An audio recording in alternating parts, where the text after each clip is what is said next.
Hello everyone and welcome back. Hope we are well. We're going to have a look at this beautiful Timex Q reissue in my video today. Now before we start with the review, if you like my channel and like my videos, please subscribe to the channel and hit the notification bell. It really encourages me to keep making these videos for you, and it really helps in keeping the channel alive as well. So if you are watching my videos unsubscribed, please take this opportunity to subscribe to the channel. Now with that out of the way, let's get back to the watch that we have here with us today. There was a lot of hype about this watch when it was first reissued by Timex in 2019. Now this watch is a reissue of the original watch, which was launched by Timex in 1979. The original watch was launched at the height of the Quarts era by Timex, and the watch that we have here with us today also wears the word Quarts really proudly on this beautiful blue dial, just above the 6 o'clock marker. Now this is a handsome looking thing, I can't deny that. Timex has done really well with this watch. It captures the retro and that 1970s look really well, so it is a beautiful looking watch. Here is the reference number and the retail price for this watch. So this price is in Australian dollars. I remember when this watch first came out about a couple of years ago, it was hardly possible to get any type of discount on this watch because they were selling like hotcakes, but a couple of years on I've managed to get around 30% off its retail price, which is not bad at all for this watch. So let's start with the dimensions on this watch. So the case measures at 38mm across, that is excluding the crown. The case height on this watch is just around 12.5mm, that is including this dome-shaped acrylic crystal on the top. The lug-to-lug distance measured at just under 45mm, and the lug width on this watch is 18mm. Now, most of the watch is made out of stainless steel, including this beautiful mesh style bracelet, which adds further to the retro or the 1970s look of this watch. Talking about the case, most of the case is highly polished along the sides, on the crown and on the top as well, apart from these two lugs on either side which have the brushed texture. I'll just give you a close-up of that. And while we are at it, you can see the component underneath the bezel is made out of plastic and not stainless steel as well. So getting to the bezel on this watch, this GMT style bezel is a bi-directional bezel.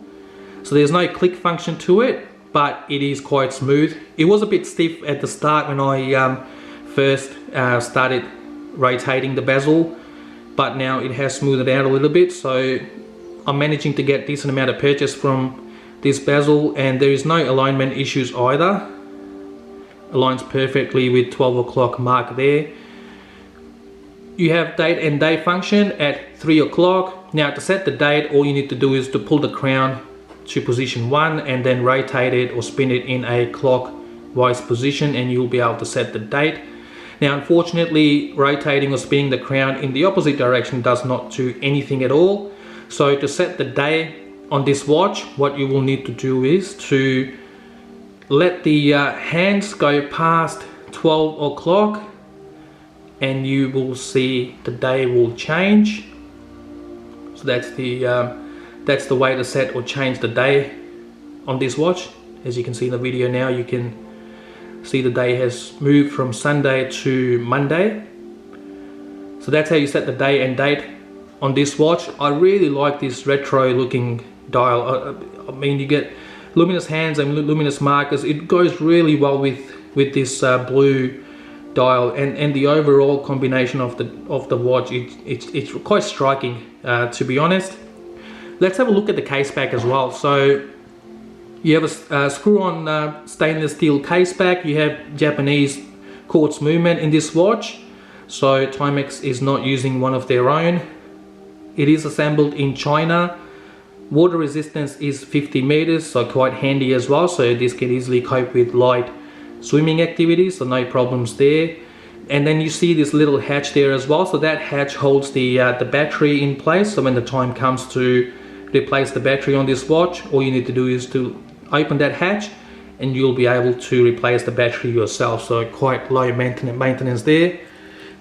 Now it's not hard to size this bracelet to your wrist. All you need to do is to pull or open this little latch there, and you'll be able to move this up and down, and you'll be able to size the bracelet to fit your wrist, so like any other mesh bracelet. Now I'll give you a wrist shot as well. So I've got a 7-inch wrist, and I'll show you how it fits on my wrist to give you an idea. Here we go. It is a really nice looking piece. Timex has done really well with this watch. It is a beautiful looking timepiece, so yeah, it fits really nicely as well, and it sits so flat on your wrist. It will nicely tuck underneath your sleeves, no problems there either. So it's a very good looking watch. So here we go. So this concludes our review of this beautiful timepiece from Timex. Thank you very much for watching. If you liked the video, please hit the like button and subscribe to the channel, and I'll see you with my next video shortly. Until then, stay safe and look after one another. Thank you.